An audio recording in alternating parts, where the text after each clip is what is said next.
এই দেখো সেই ছাতুর শরবত এবার বানাবো। একটু জল নেবো এটাতে একটু আগে জল নিয়ে নিলাম।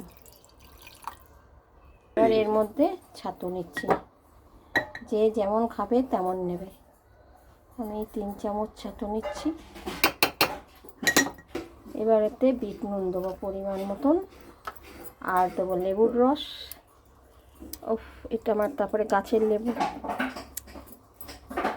আর একটুখানি ঠান্ডা জল দিচ্ছি। এই ঢাকনা বন্ধ করলাম। এবার আমি মিক্সিতে ঘুরিয়ে আনি এটা। এই দেখো মিক্সিতে ব্লেন্ড করে নিয়ে এসেছি। এবার এটা গ্লাসে ঢালবো। সাথে দেবো একটুখানি পুদিনা পাতা, এই একটুখানি, ব্যাস একটু সাজিয়ে দেওয়ার জন্য আর একটুখানি গন্ধ হওয়ার জন্য। কেমন লাগছে বলো তো? চলো একটু খেয়ে দেখি, তারপরে তোমাদের বলি কেমন লাগছে। এই প্রচণ্ড গরমে এর থেকে ভালো খাবার বলতে আর কিচ্ছু নাই বলো। চলে এলো ছাতু খাওয়ার দিন।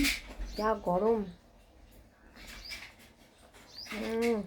টক টক নুন নুন।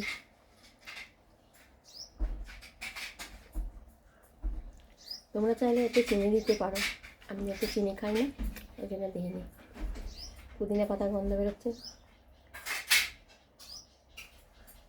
চলো তবে এখন রাখি, হ্যাঁ, আর ভিডিওটা বানাচ্ছি না।